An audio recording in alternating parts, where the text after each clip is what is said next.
ভারত বাংলাদেশ সীমান্তে জোর করে মানুষ ঠেলে দেওয়ার ঘটনা নিয়ে আন্তর্জাতিক মহলে উদ্বেগ দিন দিন বাড়ছে। বর্ডার গার্ড বাংলাদেশ বা বিজিবির তথ্য অনুযায়ী কেবল এই জুন মাসেই ভারতীয় সীমান্তরক্ষী বাহিনী বিএসএফ এর এমন 23টিরও বেশি চেষ্টা রুখে দেওয়া হয়েছে। এর ফলে প্রায় 250 মানুষের জোরপূর্বক অনুপ্রবেশ ঠেকানো সম্ভব হয়েছে।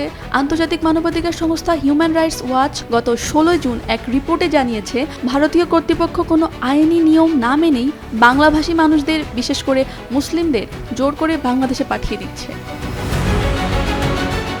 পরিস্থিতি এতটাই সংবেদনশীল যে গত 18 জুন জাতিসংঘ এই বিষয়ে আনুষ্ঠানিকভাবে বক্তব্য দিয়েছে। জাতিসংঘ মহাসচিবের মুখপাত্র স্টিফেন ডুজারিক এক বিবৃতিতে সীমান্তে আটকে পড়া নারী ও শিশুদের মানবিক অবস্থা নিয়ে উদ্বেগ প্রকাশ করেছেন। একই সাথে এই সংকট মেটাতে বাংলাদেশ ও ভারতের মধ্যে অবিলম্বে একটি ফলপ্রসূ ও কূটনৈতিক আলোচনার আহ্বান জানিয়েছে জাতিসংঘ।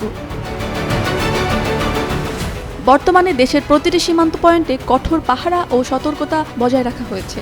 গত 19 ও 20 জুন রাতে চাঁপাইনবাবগঞ্জের চৌকা সীমান্ত এবং মেহেরপুরের বুড়িপোতা সীমান্তে নারী ও শিশুসহ বহু মানুষদের জোর করে পুশিনের চেষ্টা চালায় বিএসএফ, কিন্তু বিজিবির তীব্র প্রতিরোধের মুখে বিএসএফ তাদের ভারতের ভেতরে ফিরিয়ে নিতে বাধ্য হয়। এর আগে 15 জুন পাটগ্রাম সীমান্তেও স্থানীয় জনগণকে নিয়ে বিএসএফ এর পুশিন চেষ্টা ব্যর্থ করে দেওয়া হয়।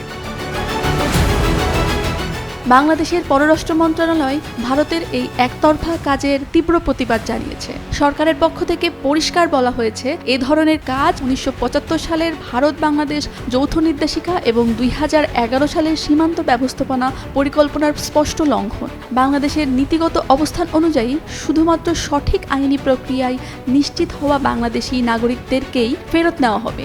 এর বাইরে কোনো জোরপূর্বক অনুপ্রবেশ গ্রহণযোগ্য নয়।